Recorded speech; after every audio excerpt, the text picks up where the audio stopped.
Hey, beloved. So,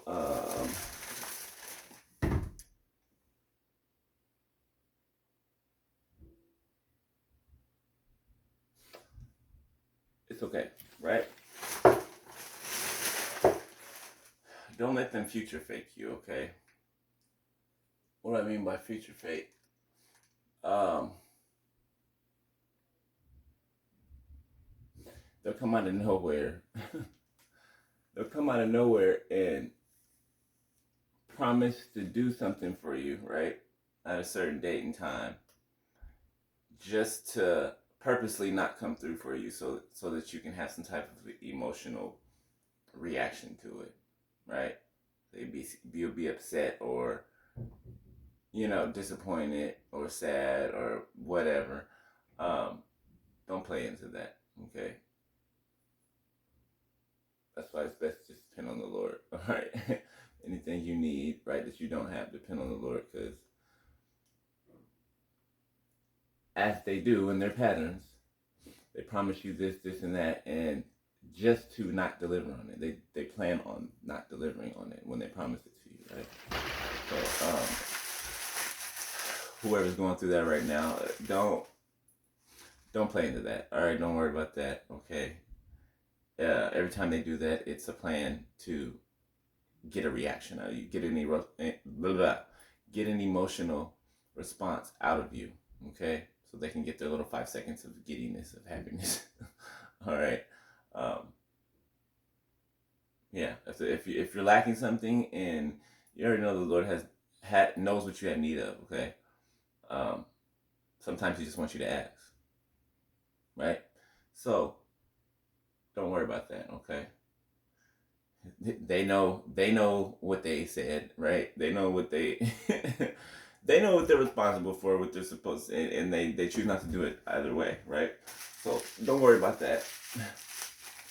But they're monitoring you though. They're still watching you 24/7, acting like they're not.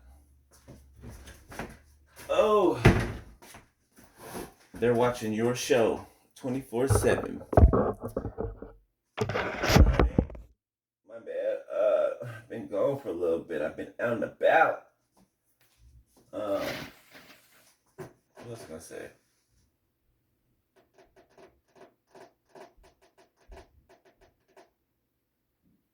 Hmm. As I'm thinking of that, and I just look up to my Bible, my eyes go to Jeremiah 29:11. For I know the thoughts that I think towards you, saith the Lord, thoughts of peace and not of evil, to give you an expected end. So don't worry, beloved. Don't worry.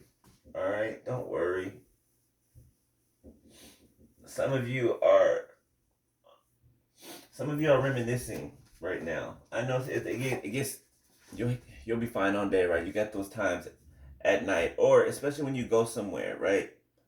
That you and your ex person used to frequent together, right? Other people ask you, how come how come you're by yourself when you come now? And then you gotta explain this, and you're like, all of that was just a tactic. The places you guys went together and them holding your hand down the aisle and all that. That was all just a tactic, beloved. So that when the discard did happen, it would elicit an emotional response from you, right? Just like I was just speaking about. Everything that happened in that relationship was a ploy, right? It was all planned. Every single thing was planned out, from the places you went to the things you bought, right? To the underwear they left, to the undergarments, whoever, man or woman. It's to elicit a trigger response, okay? For you to think of them, for you to reminisce, right? It's all a part of their plan, okay? But if I were you, I would think of, when those things come up, I would think of the other things, the negative things that make you think about that pisses you off, right? Like maybe what they did on your couch, or in your bed, stuff like that. It'll push that right out. It'll push it right out, and you'll be like, you know. All right. So, the Lord knows the plans He has for you, right? Okay. I'm glad He removed them then, um, when He did. Okay. All right.